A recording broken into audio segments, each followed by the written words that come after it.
So about a week ago, I did a poll on my community tab asking which Thomas episode I should make a diorama for next. Now, A Better View for Gordon was the clear winner out of the two, so today I'm going to start working on that diorama. And I'm going to split this into two parts. Today I'll be customizing this Trackmaster Gordon here, and in the next video I'll be making the actual station display for him to go in. But with that out of the way, let me start, as always, by taking this model apart. Alright, this one screw is stripped so much it is not coming out. It's really difficult. I'm gonna see how many parts I can get out without taking it out here. We can take these wheels out, it looks like. Got little metal weights in the front. This guy's really dusty, it looks like. I think that's about it. I need to find a way to get this screw out because I need to take this body off so I can paint it. Might need to get a new screwdriver or something. Okay, I was able to get the tender completely detached and taken apart, and I also found a great way to get rid of the stripped screw. When I was making my custom DeLorean model, I had to use the drill to take apart the body, which is exactly what I've done here. I used the drill to basically just drill the screw off, and now I can take this section off. You can see it's really dusty in there, but I can start disassembling this. So this is the plate on the bottom. It looks like this coupler comes out here. And then there's another screw in there. So if I take that out, I should be able to remove the motor here. Hopefully it doesn't strip again. I am definitely going to need to clean this though before I do any customizations because, I mean, look at it. It's filthy. Got it? And then I can take this off. Oh, perfect. Now this is the main piece I wanted to get out because I really want to paint this running board gray because it is not painted right now. So I'll put that to the side. And then it looks like this is just stuck in here. We can just pull this out. Ah, I got it. So here is the body shell. Put that to the side. And then here is the disgusting motor. Look at this. Look at all the hair on that. That is going to need to be cleaned. So I've got this little cup here, and I'll put the motor and also these wheels and this chassis part and the coupling hook and the rest of the wheels and all this stuff and these metal parts. And I'll take this over to the sink and I can give it a little bit of a cleaning before we work on the customizing. Okay, I've put all the plastic parts in this cup here with some soap and some water, but I don't really want to put the motor in there. So what I'm gonna do for this is I will put some water on a Q-tip here, and then I can just use that kind of to just kind of wipe up all this hair here, or this dust or whatever. You see? That works pretty well because I don't want to put the whole motor in the water, but this should make it so it's not as hairy and as gross as it was before. And then while those parts dry, I'll get to work on painting the running board. Of course, we want Gordon to have a white running board, not a red one. So I'll just mask off the sides with some tape, and then we can spray the top with some spray paint.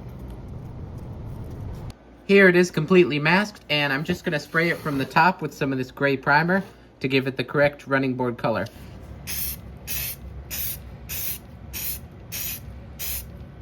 And then while the paint's drying, I can finish cleaning off those parts I started cleaning earlier.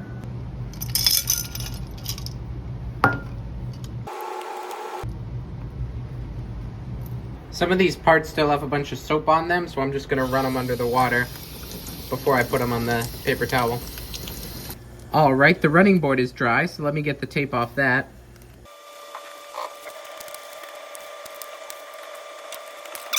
And then here's what that'll look like with the body on it.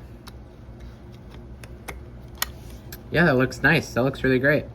So with the running board fully painted, I can move on to painting these stripes here as well as these handrails. And to do that, I bought these new markers. I got red and silver, and I'll just use these to just color in the handrails and the stripes here.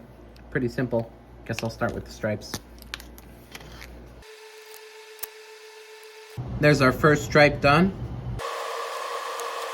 There's number 2, and I've also detached the face. That's going to be important later. There's number 3, and then the next 2 stripes are kind of in difficult positions. You can see one of them is up against the cab, and the other one kind of goes into this little crevice here. but I've got a strategy that I think might help here. What I'm gonna do is put this marker in this little bowl here, and I'll just hold down on it till it starts leaking paint into the bowl, and then I can use a paintbrush to then paint that onto the body. I don't know if that'll work, but worth a shot.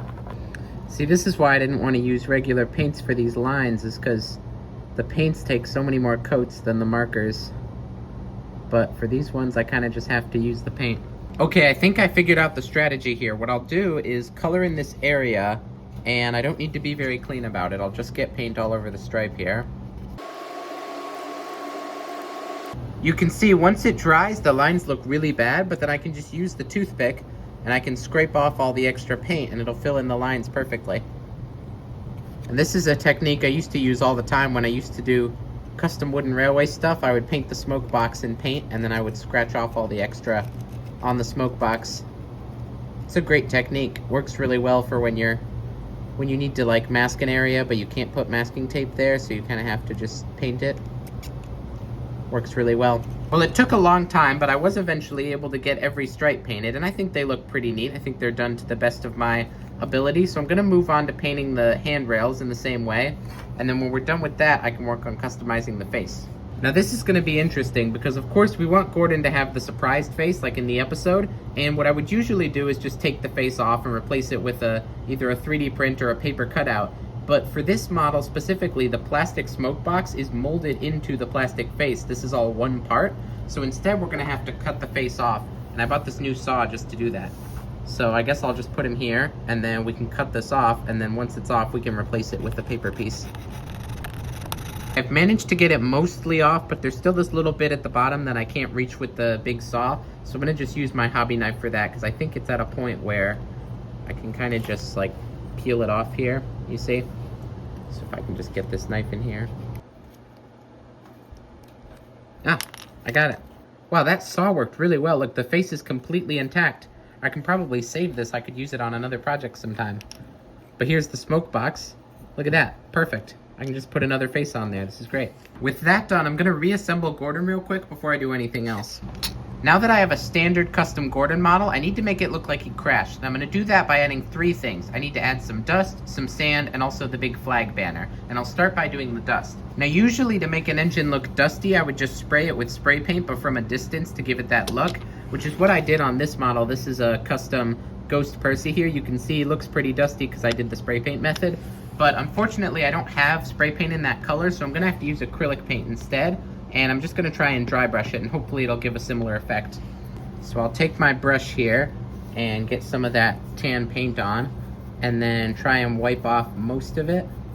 And then what's left, I can kind of wipe onto Gordon. Here's what I ended up with. I don't think it looks as good as the spray paint would have, but it still looks good nonetheless. And now we can move on to adding the sand, and this part's gonna be pretty easy. All I need to do is, I'm gonna put some of this glue in a bowl here, and then I'll get some of that on my paintbrush and just brush it on Gordon a little bit. Doesn't need to be too neat, just kind of brush it on there. And then I'll just put him on a paper towel and just dump some of this ballast on top of him. This is a fine ballast here. And it should just stick to the glued parts. And then when it sticks, I can shake off the extra here like this. But yeah, something like that. That looks pretty good. And all that's left to do now is the face and the flags. And I've already printed out these faces, so I'll just cut one out and glue it on the front.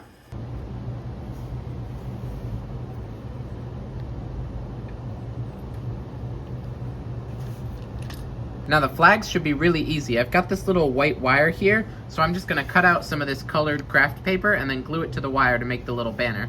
Here is the little banner I made, and I'll just glue that on the running board, and that should be this Gordon custom fully completed. So there you go, there is our completed Better View for Gordon custom Trackmaster. And I have to say, I think this turned out looking pretty nice. I think the addition of the white running board and the stripes really help improve the look of the standard Gordon Trackmaster, even if the stripes were a pain to paint.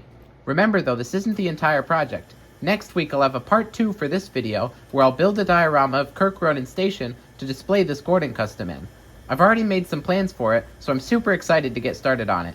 But until then, I've been the Cheerful Tram. Thank you so much for watching, and I will see you in the next one. Bye!